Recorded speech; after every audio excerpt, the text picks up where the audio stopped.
Bienvenue à cette dernière partie de notre conférence qui se focalise sur les concepts de la relation à distance qui est en train de se développer de plus en plus dans les entreprises, parce qu'on part avec les constats et effectivement de la fréquentation des agences qui est en baisse.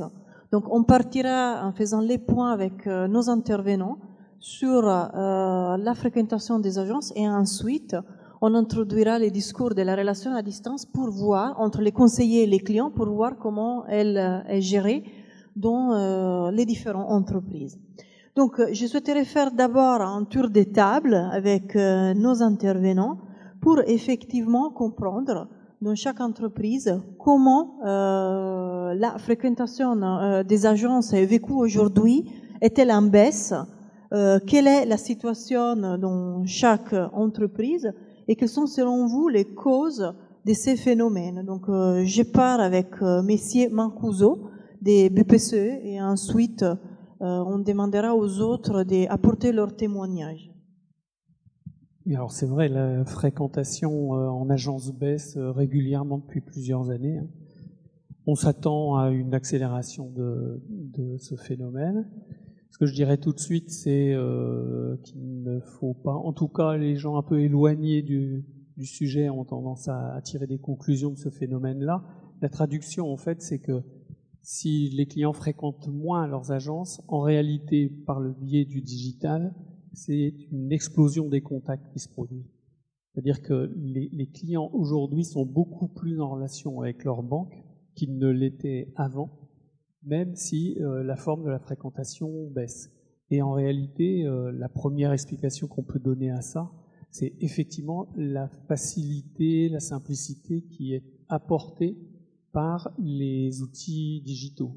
Il y a 10 ans, peut-être 15 ans, on pouvait avoir des files d'attente en agence parce que vous aviez des clients qui venaient demander un relevé de compte. Aujourd'hui, la consultation des comptes, vous savez bien comment ça se produit.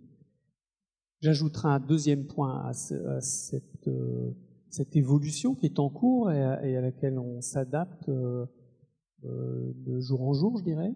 C'est un changement assez important pour des banques mutualistes comme les caisses d'épargne ou banques populaires. Moi, je travaille plus particulièrement sur les caisses d'épargne puisque c'est 4200 agences en France et que la notion de proximité, mais je crois qu'on y reviendra, historiquement, elle repose sur la proximité géographique. Or, celle-ci se définit plus, cette proximité aujourd'hui, elle se définit plus en kilomètres ou en espace-temps. Elle se définit en simplicité d'accès essentiellement. Merci. On passe la parole à Monsieur Krivine pour comprendre la situation chez AXA avec un réseau d'agences important. Oui, je représente AXA, qui est la compagnie d'assurance bien connue. Qui connaît AXA? C'est quand même plus que le compte nickel. AXA, donc on est avant tout on est un assureur et on fait aussi de la banque. Par rapport à la banque, la fréquentation a toujours été plus faible parce que l'acte de s'assurer, on s'assure une fois, mais un sinistre habitation, par exemple, c'est peut-être tous les 4 ou 5 ans, ou peut-être que certains d'entre vous ont jamais eu de sinistre dans leur appartement. Donc la fréquentation, c'est un acte de fréquence plus faible de pratiquer l'assurance. Pour la banque, effectivement, le chiffre, c'est que plus de 60% des Français disaient fréquenter leur agence bancaire au moins une fois par mois, je crois au début des années en 2010, et ce chiffre, il est tombé en quelques années à 22%. Donc c'est quasiment divisé par 3. Donc pour l'assurance, on a le même phénomène. Pourquoi? Parce que d'une part, les clients peuvent faire plus de choses tout seuls, par exemple sur leur smartphone ou sur Internet, éditer une attestation d'assurance, par exemple, ou déclarer un sinistre. Et c'est également le cas pour les prospects ou pour les gens qu'on connaît même pas, parce qu'ils vont tout simplement se renseigner sur Internet. Donc dans le domaine de l'assurance, je pense qu'il va y avoir effectivement un sujet de fréquentation moindre, mais peut-être une fréquentation plus qualitative. Et donc on travaille beaucoup là-dessus. Vous me direz, c'est la même chose pour les restaurants. Vous pouvez d'un côté aller apprécier les fast-food, mais vous êtes bien content aussi de passer plus de temps dans un restaurant où vous apprécierez la qualité des interlocuteurs, de ce que vous avez dans l'assiette. Et c'est la même chose. Et donc du coup, on travaille beaucoup sur cette notion de conseil, sur également la notion d'expérience client. Et donc l'expérience dans le domaine de l'assurance, c'est par exemple pour la retraite d'organiser des happy hours. On fait rencontrer des clients qui se préparent à la retraite, qui ont beaucoup de questions. C'est des sujets qui exigent un contact quand on parle de sujets de ce type. On développe la banque dans les agences, donc c'est aussi une façon de dire, puisqu'il y a peut-être moins de trafic pour des actes courants d'assurance, ça dégage plus de temps pour proposer d'autres services, comme la banque.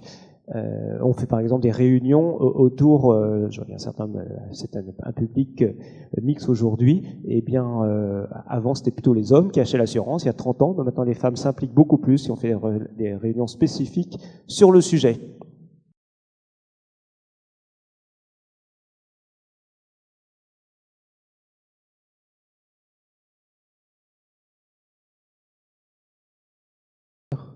Notre métier, c'est d'expliquer et de vendre et des contrats d'assurance qui sont eux portés par des grandes compagnies, dont AXA et quelques autres.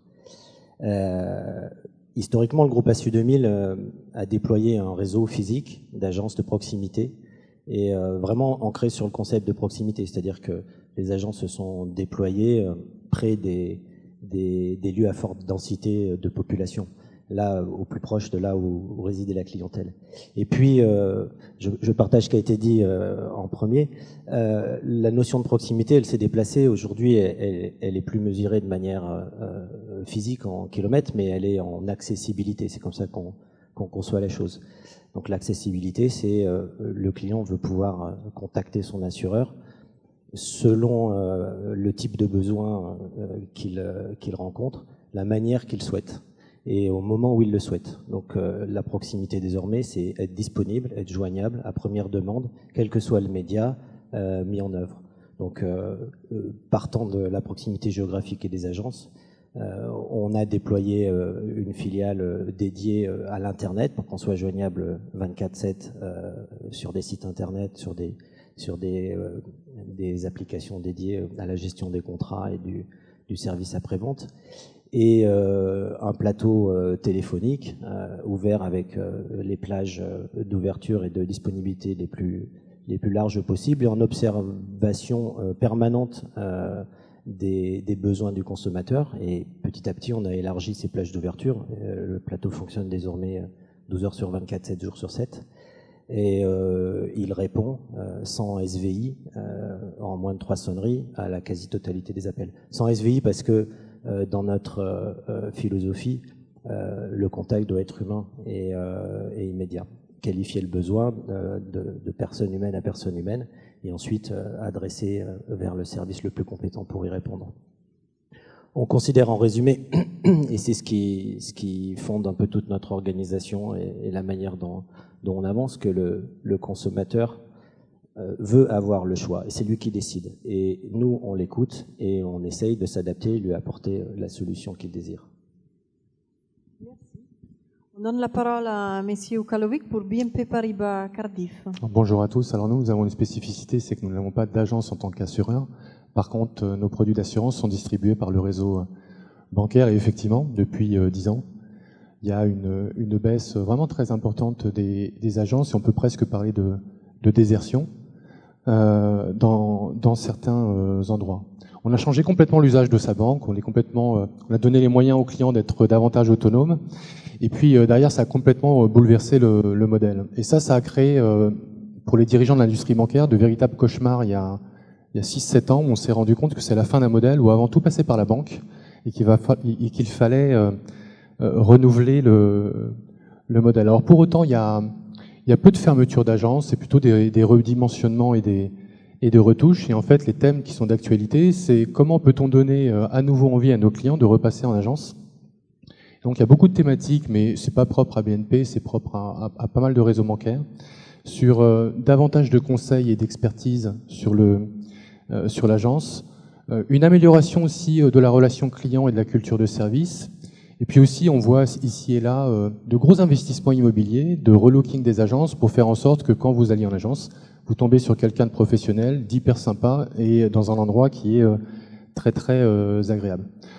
Il n'en demeure pas moins que la relation avec les clients se fera de plus en plus en dehors de l'agence. Et donc les sujets, c'est les sujets d'omnicanalité, de facilité d'accès. Je rejoins parfaitement ce qui a été dit tout à l'heure.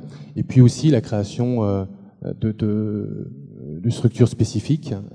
Les banques 100% digitales au sein des grands groupes, c'est vraiment quelque chose qui est en train de se développer. Et nous avons Hello Bank là-dessus. Et on voit bien que sur les segmentations clients, on a aussi des enjeux très importants. Ceux qui désertent le plus les agences, c'est certainement les jeunes. Et on a un vrai enjeu de captation et de fidélisation de ces clients qui utilisent leur banque différemment, parce que ça, c'est les encours de demain et le PNB de demain. Voilà. Merci. Donc on a vu la situation des agences et on a aussi de nouveaux business models qui émergent, qui ne sont plus basés sur l'agence. Par exemple, je reviens à M. Krivine avec les modèles d'Axasun. Pourriez-vous donc nous décrire les business models, les canaux utilisés? On a vu que vous utilisez la messagerie instantanée pour communiquer avec les jeunes, donc Axasun. Alors, le constat de départ, c'est que à chaque fois que vous avez des nouveaux canaux de distribution, vous avez aussi des nouveaux acteurs et souvent qui commencent en développant une relation uniquement par ce canal. Je prends des exemples. Dans les années 60, on était purement dans la relation de guichet. Puis il y a eu le développement du téléphone. Au début des années 60, il n'y a pas tant de gens que ça qui étaient équipés de téléphone. Et on a vu, je dirais, au début on a pu voir dans les années 90 des acteurs se développer uniquement finalement avec des plateformes téléphoniques. Dans le groupe AXA, on a le leader de l'assurance en ligne, s'appelle Direct Assurance. Certains sont peut-être clients. Et bien ça a démarré, je crois, en début des années 90. C'était le logo, c'est un clavier téléphonique. Et d'ailleurs, vous connaissez tous la musique de Direct Assurance. Bon, voilà, donc ça vient de. C'était au départ un pure player téléphonique et maintenant, évidemment, qui est dans une logique à distance, et puisque beaucoup de business, une grande partie de l'activité de Direct Assurance provient évidemment du digital. Idem pour le Minitel, que certains ont connu, ça c'est fin des années 80, il y a eu des pure players dans le domaine de la bourse en ligne qui se sont développés sur Minitel.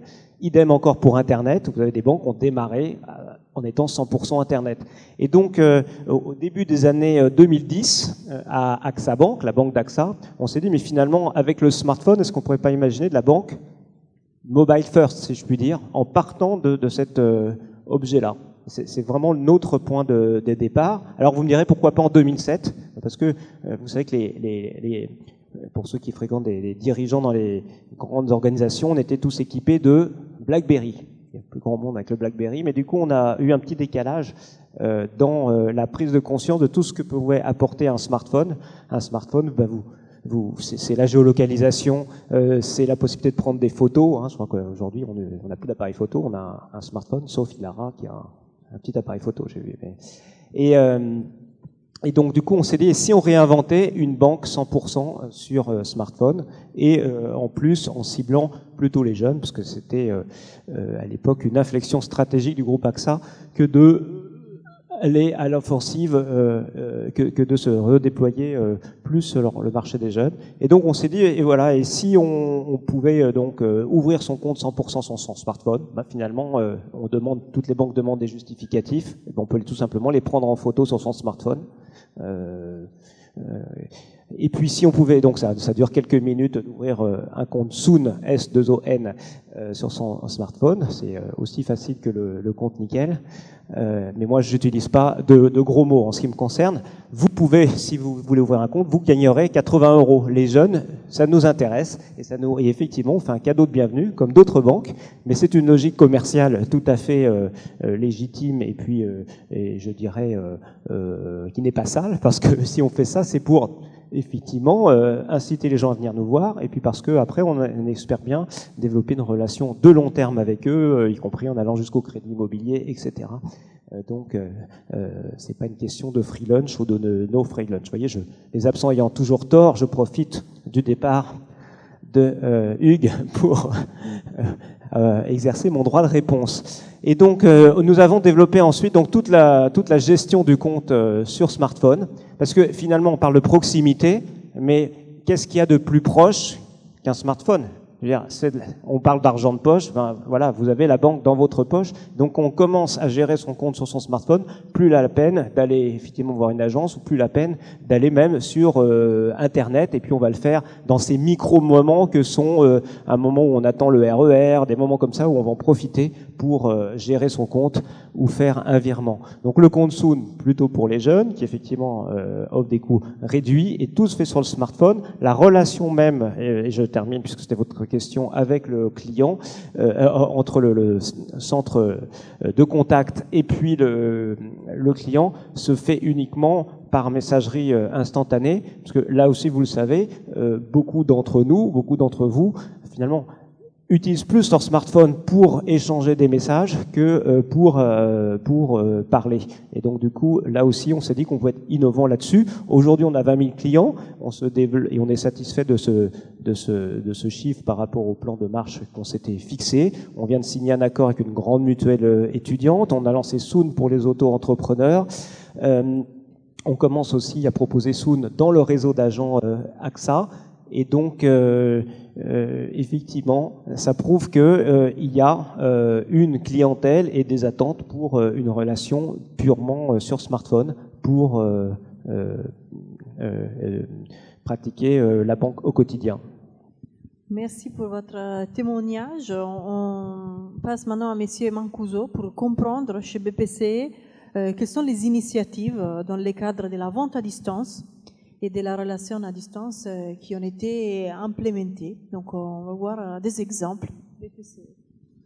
Alors, je vais être un peu dans la prolongation du propos de Raphaël. Par rapport à la vision assez négative donnée des banques tout à l'heure, et c'est un peu le jeu pour un nouvel entrant de faire sa place, je dirais que les banques depuis des années évoluent. Le virage du mobile, par exemple, ce qu'il faut bien avoir en tête, c'est que l'Internet, donc après le Minitel, c'est début des années 2000, il a fallu une dizaine d'années pour l'installer à peu près. Le mobile, qui est aujourd'hui devenu le premier mode de contact des clients avec la banque, là je parle de chiffres caisse d'épargne, a mis 4 ans en fait. En 4 ans, le mobile a dépassé ce qu'on appelle l'Internet fixe. Et ça va se prolonger et l'Internet fixe, d'ailleurs, baissera en volumétrie sur les usages. Donc c'est bien la banque sur mobile, c'est bien une optique. Mais ce que je dirais là, c'est que les banques, les caisses d'épargne, c'est 25 millions de clients au passage. Donc, quand vous avez pratiquement un Français sur 2 clients, vous avez des besoins différents, des manières de consommer différentes, et tout ça dans un monde digital qui permet beaucoup de simplicité, beaucoup de facilité. Eh bien, il faut non pas avoir une réponse en termes de produits bancaires ou de produits d'assurance, il faut avoir tout un processus, c'est-à-dire que le meilleur des produits d'assurance ou de banque, s'il n'est pas accessible ou s'il est complexe à l'usage, eh bien, il ne se vendra pas, en fait. Donc, on est dans cette réalité-là, aujourd'hui. Côté caisse d'épargne, ce qu'on a commencé à faire depuis plusieurs années maintenant, et c'est en train de prendre vraiment une place importante, c'est donc la vente à distance. Dans la vente à distance, je ne veux pas être professoral, mais il y a 3 modes de vente à distance. Il y a l'achat en ligne, c'est ce que le client lui-même fait seul sur Internet et va souscrire. Sur les produits bancaires, produits financiers en général en France, c'est très très faible. C'est-à-dire le pourcentage de clients 100% autonomes pour acheter des produits bancaires ou d'assurance, c'est minime, c'est quelques points de pourcentage. Il y a la vente à distance sur rebond, c'est-à-dire là, le client avec son smartphone, avec son PC, va se renseigner, et ça, qu'on soit client, quelle que soit l'entreprise de service et quelle que soit l'entreprise qui vous fournit ce service, tout le monde aujourd'hui, ça c'est entré dans les usages, fait une part du chemin seul via l'Internet pour aller se renseigner sur son achat futur. Et aujourd'hui, on a les moyens d'être pertinent, c'est-à-dire lorsque le client lui-même déclare qu'il est à la limite de son autonomie, eh bien, de pouvoir le relayer, c'est-à-dire lui proposer un relais via un conseil adapté aux besoins. Et sur ce mode de vente à distance, on sait absolument que c'est ce qui va augmenter considérablement les ventes, comparativement notamment aux ventes qui historiquement se faisaient en face à face. Et puis un troisième niveau de vente sur lequel on appuie beaucoup dans les caisses d'épargne en particulier, c'est la vente à distance réalisée par le conseiller. Parce que nos clients, et je dirais les clients en général, et d'ailleurs on pourrait s'appliquer ça à soi-même, hein, on souhaite le plus de simplicité, de facilité, et le digital le permet, mais en plus, lorsque on est sur le point d'acheter, on a besoin de rassurance, on a besoin d'humain en réalité. On a besoin d'une touche, quelquefois d'un entretien plus profond pour aller au fond et se rassurer sur la première partie du parcours qu'on a réalisé. Ça, c'est essentiel. Pour les caisses d'épargne, ça n'est plus un niveau de vente anodin puisque on est autour de 7% sur l'année 2015 de la totalité des ventes réalisées auprès de nos clients qui se font sous cette forme-là, c'est-à-dire de la vente à distance appuyée par le conseiller qui lui se trouve en agence. Le deuxième exemple que je vais prendre, il touche plus à l'assurance, sur la possibilité de réaliser un devis sur de l'assurance de biens ou de personnes aujourd'hui. Derrière une navigation sur Internet. Lorsqu'on relance, et donc lorsqu'on apporte l'humain, selon le choix fait par le client, c'est-à-dire c'est du téléphone, ce sera bientôt du chat, c'est de l'email, c'est du web callback, enfin des techniques diverses, mais qui laissent le choix au client. Eh bien, vous êtes en mesure de vendre à un client le produit d'assurance qui lui convient de manière la plus simple, c'est-à-dire sans passage par l'agence traditionnelle. Le cas échéant, en souscrivant son produit d'assurance dans le garage au moment où vous prenez livraison du véhicule. Et ça, c'est de la simplicité qui aujourd'hui fait vendre. Ce mode de vente, et je parle là sous le contrôle de mon collègue qui est ici présent, le directeur marketing de notre filiale d'assurance, ce mode de vente pour les caisses d'épargne, il y a 17 caisses d'épargne en France. Ce mode de vente représente le niveau de vente d'une caisse moyenne, autrement dit une 18e caisse d'épargne, sous ce mode de vente-là.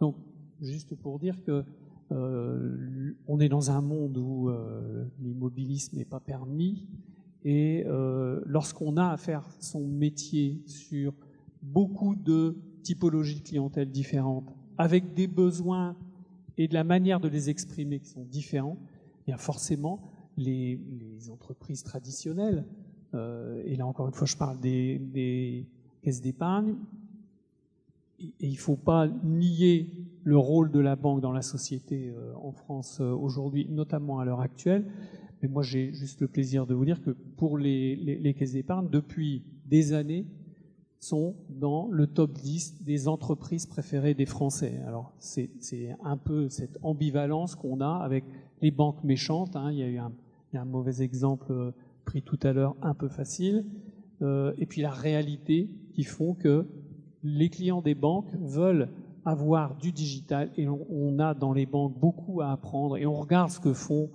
Nickel et autres, hein. On expérimente beaucoup de choses, mais il y a la valeur humaine, et que nos clients sont attachés à leurs conseillers aussi, mais pour des besoins et une manière de le faire de plus en plus différente. Merci de votre intervention. Donc, on a commencé à parler beaucoup de relations à distance, que c'est un sujet sur lequel notre laboratoire de recherche aussi travaille, avec une recherche qui a été faite sur le comportement multicanal de la génération Y dans la banque assurance. Donc nous avons effectivement découvert que cette génération a un besoin fort de contact humain, mais à travers une relation à distance. Donc effectivement, on constate que probablement la relation conseiller-client dans le futur se fera de plus en plus à distance à travers des outils aussi et des canaux digitaux. On fait encore un tour de table pour demander à chaque intervenant quelle est leur définition de la relation à distance et comment ils voient la transformation de ces concepts de proximité, parce que la relation à distance est en train de prendre place et le concept de proximité aussi aujourd'hui est en train de changer parce que la proximité n'est plus seulement physique aujourd'hui. Donc en agence, donc je démarre avec M. Ukalovic pour sa définition des relations à distance et concept de proximité. Alors la relation à distance, je pense que le point le plus important à souligner, c'est que une relation à distance n'est pas une relation distante. Et donc le vrai sujet, c'est pas quel est le canal, est-ce qu'on est physiquement loin, etc. C'est est-ce qu'on est proche de nos clients dans l'expérience qu'on lui fait vivre. Et ce, quel que soit le canal qu'on va utiliser, quel que soit le média qu'on va utiliser. C'est ça qui est super important. Voilà. Vous avez des gens qui préfèrent le téléphone, on peut tout à fait être très proche de nos clients au téléphone, pareil pour les mails, pareil pour les chats. Alors il y a quelque chose de nouveau quand même récemment, c'est la visio qui permet à la fois de réconcilier l'instantanéité, le fait d'être chez soi et en même temps être en contact visuel. Il y a des expériences qui se font à gauche, à droite, donc on est assez vigilant, enfin on regarde ça attentivement. Je pense que le vrai sujet, c'est pas un sujet est-ce qu'on voit son conseiller, est-ce que la personne que l'on a en face de nous, ou est-ce que ce que nous pousse le site internet ou mon parcours client, comment je le vis et l'expérience client que je vis, est-ce qu'elle me comble et est-ce qu'elle répond parfaitement à mes aspirations? Voilà, c'est ça le sujet. Gouillonnet aussi, sa vision des proximités. Alors, la vision de proximité, c'est, je le disais tout à l'heure, être disponible où, quand et sous la forme que souhaite le consommateur. Quant à la relation à distance, je partage à 100% ce qui vient d'être dit. C'est pas nécessairement être loin, et c'est pour ça que nous on a un réseau physique de 350 agences et qui vit très bien et qui n'est pas vide du tout. Et en revanche, la relation à distance, c'est traiter une demande d'un client qui peut-être est à quelques centaines de mètres, peut-être est à quelques kilomètres, pas nécessairement à 2000 km sur un plateau offshore, mais c'est pour lui ne pas être obligé, ne pas être contraint, ne pas avoir nécessité de s'organiser, de planifier, de prendre rendez-vous. Il peut être, encore une fois, dans le quartier, mais contacter son assureur au téléphone, sans avoir à se déplacer, sans avoir à poser une journée auprès de son employeur, ou une demi-journée, sans avoir à utiliser son véhicule, surtout qu'en ce moment c'est compliqué. Et encore une fois, il sait où est son conseiller, il sait qu'il existe physiquement, qu'il peut s'y déplacer. Nous on observe, on regarde les parcours clients très très attentivement, et ils se sont considérablement compliqués, ils se sont considérablement diversifiés, et on est en interaction avec nos clients dans un parcours d'achat par exemple, un très grand nombre de fois, même parfois sans le savoir, parce qu'il nous jauge. Il est passé devant une boutique, il a vu qu'elle existe, il sait qu'il pourra s'y rendre, il a été voir le site internet, ensuite il s'est renseigné sur des sites d'opinion, et puis il a été jugé de la compétitivité de nos prix sur un comparateur de prix, et il finira peut-être par souscrire lui-même en ligne le soir tard parce qu'il n'avait pas d'autre moment pour le faire, ou bien au téléphone parce qu'il a besoin d'être un peu accompagné. Donc il faut juste être présent à tous ces moments et selon tous ces canaux de contact, s'y présenter sous la meilleure des formes évidemment, c'est-à-dire en étant rigoureux, compétent, professionnel, disponible, à l'écoute, et on suit sa volonté, c'est lui qui décide, et si on est convaincant et toujours présent, c'est nous qui choisira. Monsieur Krivine, même question. Relation à distance, on parle de distribution aujourd'hui. Je pense qu'un des drivers, je dirais, dans l'histoire de la distribution, c'est finalement tout le sujet du temps qui passe et de l'importance pour chacun d'entre nous du temps et voilà la création le commerce de proximité, c'est parce que c'est quand même plus facile d'aller chez le boucher près de chez moi que d'y aller d'aller à 100 km. Mais les marchés qui sont apparus, je sais pas, au Moyen-Âge ou dans l'Antiquité, c'était aussi finalement la capacité à avoir plusieurs commerçants, d'avoir la rencontre entre l'offre et la demande au même endroit. Les grands magasins au 19e siècle, pareil, on s'est retrouvé avec les Galeries Lafayette, le Printemps, etc. Parce que ça permettait d'avoir au même endroit une profondeur d'offre incroyable, même si finalement, d'ailleurs, la relation devenait plus anonyme avec le vendeur, qui connaît le vendeur d'un grand magasin. Les supermarchés, et ou les hypermarchés. Idem, c'est effectivement le gain de temps et la voiture qui fait que on habite un peu plus loin du centre-ville et qu'on se déplace facilement. Et puis il y a maintenant Internet, vente à distance, vente par correspondance. D'ailleurs, en premier, vente par correspondance. Et les premiers clients de la vente par correspondance, c'était les gens qui habitent la campagne. Donc évidemment, après maintenant, ils sont évidemment clients sur Internet des mêmes acteurs ou de nouveaux acteurs.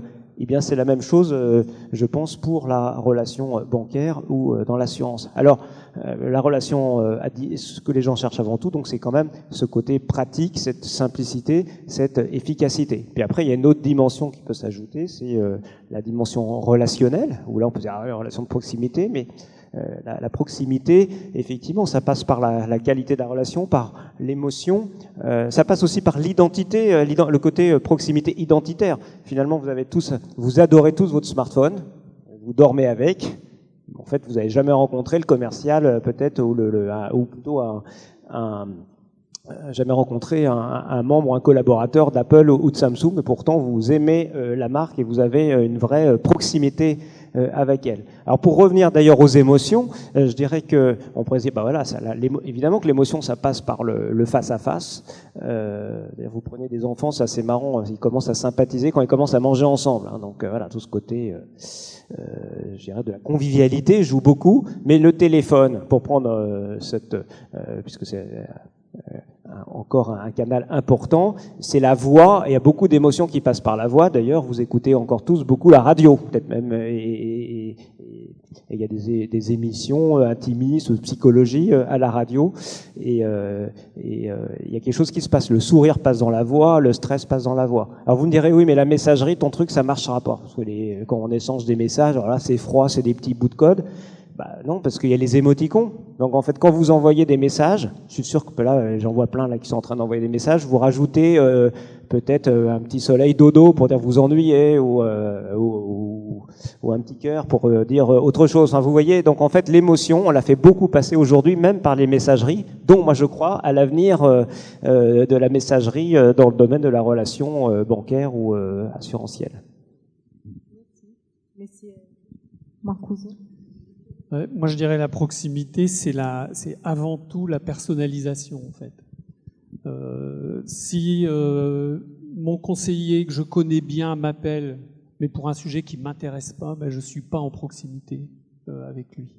Par contre, si sur mon écran de smartphone qui est bien plus grand qu'avant, mais qui est pas si grand que ça finalement, on me balance tout ce qu'il peut y avoir sur le site internet de ma banque, ça va me gonfler un peu.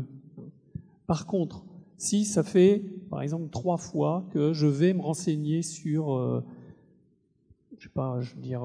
prêt étudiant ou un sujet quel qu'il soit, mais 3 fois en quelques jours, je vais rechercher des informations.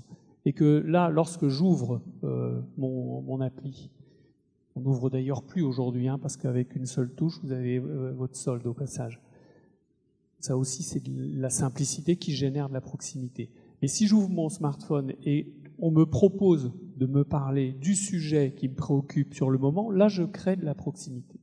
Donc, en termes de marketing, ce que je dis là, c'est un changement, mais absolument radical, des métiers de marketing, dans l'assurance comme dans la banque.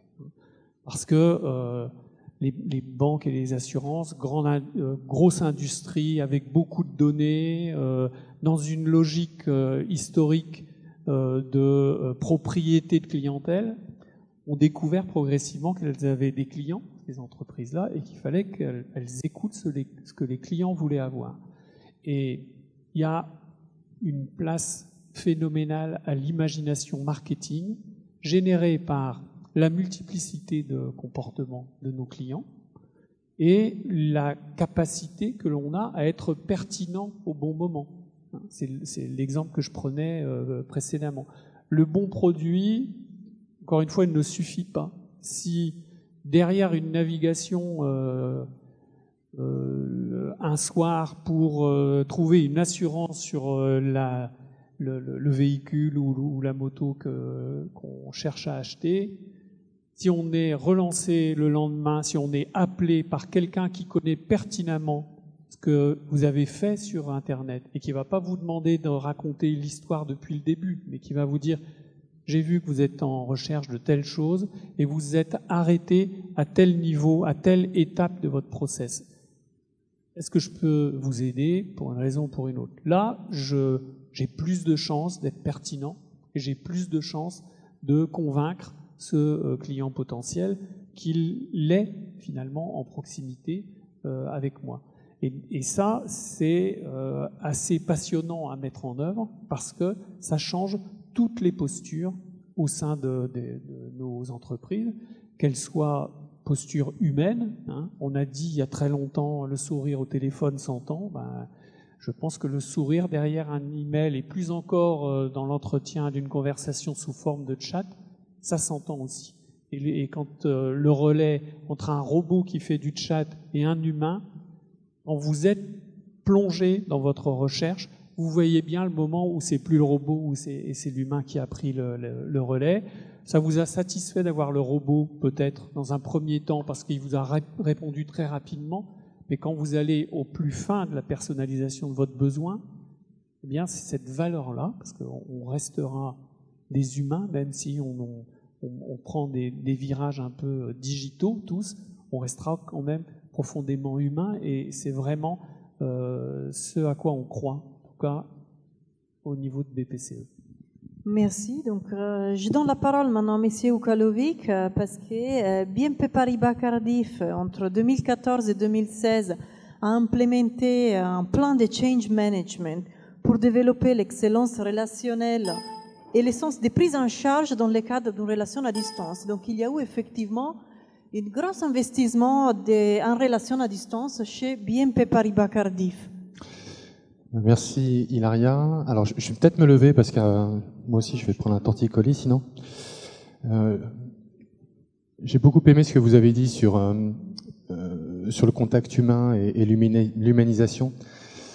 En fait, il y a à peu près un an, tout le monde dans l'entreprise parlait d'appli smartphone, il faut faire quelque chose de nouveau, il faut faire des développements technologiques qui sont importants.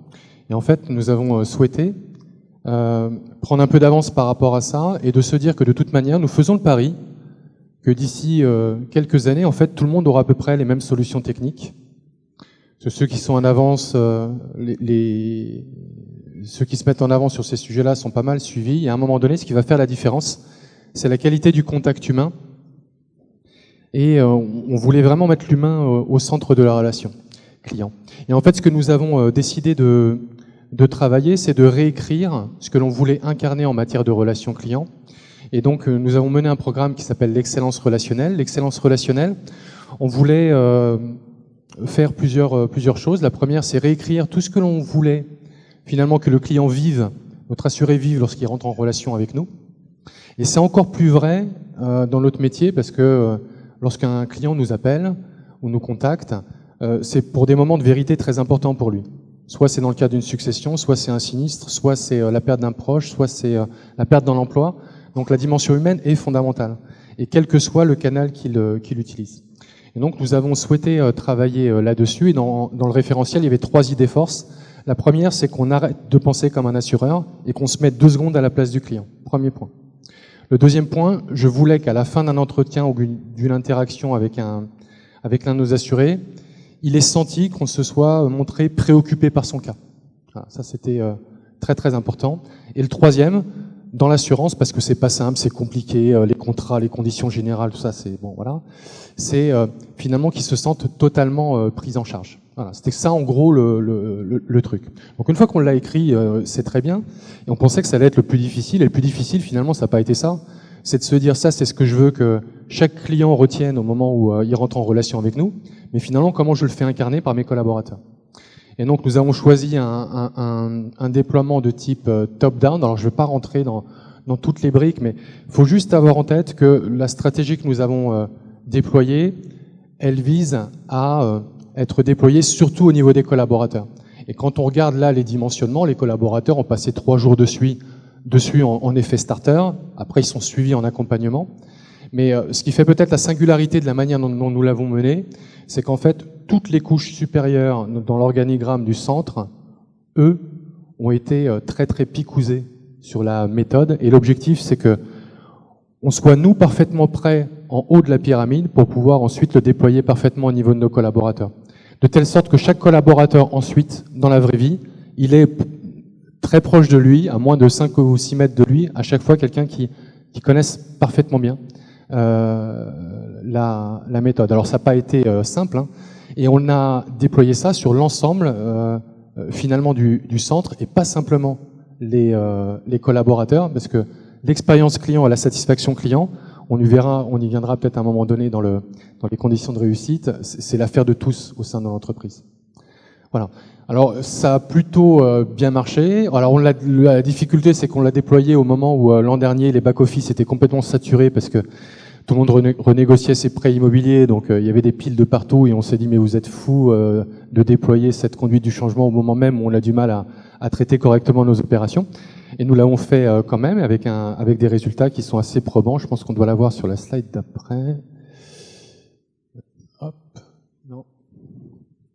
Voilà. Donc là, je vais prendre juste 30 petites secondes. Vous avez en haut à gauche les indices de satisfaction, c'est des notes sur 5 de notre réseau partenaire. Et vous avez la période de déploiement. On était en difficulté dans nos back-office. On était à un peu moins de 3 sur 5 et on est monté à 3,75 sur 5. En général, on grappille 0,1, 0,2 points. Donc là, on voit que la courbe, elle est assez spectaculaire. Quand on prend sur le client final, on a pris, là on est en plus sur des moyennes 3 mois, donc on a pris 0,6 points. Et quand on sait qu'à partir de 0,1, 0,2 points, c'est quelque chose qui est tout à fait visible, on voit bien que ça a marché. Et puis on a des tas de capteurs et d'indicateurs. Là, c'est simplement sur 3 des indicateurs que sont la posture de l'interlocuteur, le respect de l'engagement et la pertinence des réponses. C'est exprimé en solde de satisfaction nette, c'est-à-dire ceux qui sont plus promoteurs que détracteurs. Et on voit qu'on a gagné sur le respect de l'engagement, on a pris 45 points et on a pris plus de 25 points de solde de satisfaction nette en plein déploiement. Alors j'ai oublié de préciser que dans le nouveau référentiel que nous avons déployé, c'est très très détaillé, il y a 23 thèmes différents, ça passe du sourire jusqu'à l'accueil, l'empathie, la pédagogie, l'annonce des bons délais en termes d'engagement, le rappel des étapes futures et le fait de systématiquement se mettre complètement dans la peau du client et comprendre non pas sa question et la réponse à sa question, mais derrière c'est comprendre son besoin et complètement le prendre en charge. Voilà, merci. Merci. On s'approche vers les dernières questions, donc je passe la parole encore à Monsieur Mancuso pour comprendre si dans une relation à distance, il y a des différences entre les différents canaux, parce qu'on parle des chats, des visios, des téléphones, donc il y a différents canaux, est-ce qu'il y a des différences? Voilà. Il y a techniquement des différences dans la manière de les utiliser, mais le principal élément de différenciation, c'est le choix du client en fait. Et face à ça, la difficulté que l'on a à rencontrer, c'est de savoir interpréter le contenu pour savoir si, traditionnellement, on disait il faut répondre à une demande par le canal utilisé par le client qui l'émet. Aujourd'hui, c'est plus forcément vrai. parce qu'il y a un niveau de contenu, un niveau d'exigence ou un niveau d'urgence qui fait que je vais être beaucoup plus pertinent si à une demande arrivée par mail, je propose dans ma réponse, non pas la réponse, mais un contact téléphonique parce que le sujet abordé, par exemple, serait différent. Donc, on a beaucoup à changer nos postures en la matière, je pense. Et Monsieur Gouillonnet, donc pour le groupe ASSO 2000, quel est le rôle de l'humain dans une relation à distance? Il est essentiel et indispensable. Nous, encore une fois, on offre le choix, donc y compris ce qu'on appelle buy online, self-care, la capacité pour le consommateur à tout faire tout seul. Et on observe qu'en réalité, il souhaite être accompagné, que ce soit de manière distante, c'est-à-dire sans se déplacer de l'endroit où il est quand il fait ça, ou que ce soit en face à face, pour la souscription, pour différents actes de gestion. Je dis pas que aucun consommateur ne fait ça directement avec les applications ou les sites internet qui lui sont fournis, mais ils restent minoritaires à l'heure actuelle. On conclut avec M. Krivine. Pour vous aussi, quel est le rôle de l'humain, l'importance de l'humain dans une relation à distance pour vous, chez AXA? C'est fondamental. Enfin, tous mes collègues ont répondu. Vous savez, j'aurais envie de dire, aujourd'hui, plus globalement, il y a une question. On voit de temps en temps dans la presse des gens qui disent mais demain les robots remplaceront les machines, enfin, les robots remplaceront les machines, les robots remplaceront les humains et tout le monde a du souci à se faire, y compris les cadres, etc. Et en fait, il y a un bouquin qui est pas mal de Peter Thiel, là, le cofondateur de PayPal, qui s'appelle De 0 à 1 sur l'innovation, et il dit pas du tout. Effectivement, la puissance de l'ordinateur est incroyable aujourd'hui, mais l'ordinateur sera toujours complémentaire. Et donc, en fait, aujourd'hui, grâce aux progrès incroyables que nous observons tous en informatique, aux outils, aux big data, aux outils de prédictif, eh bien, le rôle du conseiller, eh bien, va être d'aller vers plus de qualité et de capacité à conseiller, à diagnostiquer et le client. Donc, en fait, je n'oppose pas l'automatisation, l'informatique, le digital au rôle du conseiller. Mais ce rôle, il va être transformé et le client sera beaucoup plus exigeant les fois où il sera en contact avec un conseiller qu'un humain, parce qu'il attendra, je dirais, que la personne lui apporte plus que ce qu'il peut trouver lui-même sur son smartphone ou Internet. Donc il voudra une personne passionnée, ça c'est important, la dimension 2, la passion, une personne qui aime son métier et qui lui apporte un supplément d'âme. Et pour conclure, donc rapidement, un tour de table, est-ce que la relation client du futur sera-t-elle principalement à distance? Qu'est-ce que vous en pensez? Je pense qu'on fera de plus en plus de choses par le digital. Et donc, je dirais après, si c'est le temps passé, sans doute, qu'on fera plus à distance que dans une relation de face à face. Il faut oublier que dans le face-à-face aujourd'hui aussi, on a les aspects de visioconférence qui vont prendre une place de plus en plus importante. Donc oui, sans doute, mais c'est le contenu de la relation en fait. Je pense que le face-à-face comme les canaux, c'est un moyen au choix du client pour sa facilité, la simplicité, mais l'essentiel c'est le contenu.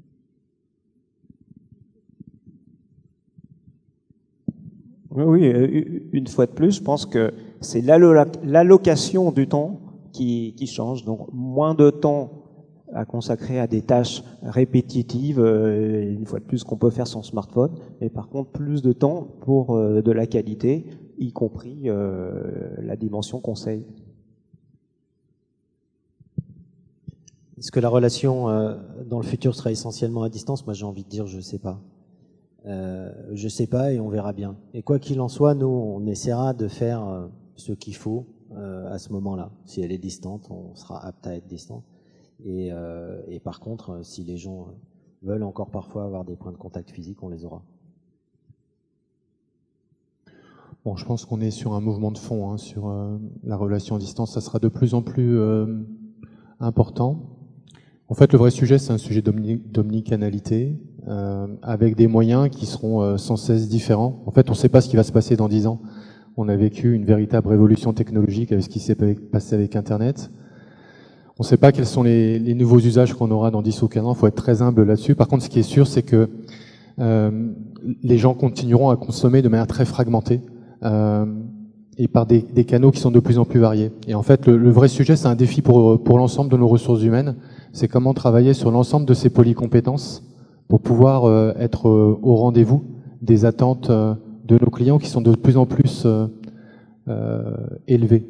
Et bientôt, on sera comparé, comme quand vous êtes sur eBay avec un vendeur qui a une bonne note, et c'est pareil pour Amazon, on sera comparé comme ça dans quelques années. Ça viendra, hein, dans nos industries. Et donc, il faudra particulièrement être bon sur les aspects à distance, parce qu'en fait, le client en tant que consommateur, sur d'autres consommations d'industrie, il a de nouveaux standards en face de lui.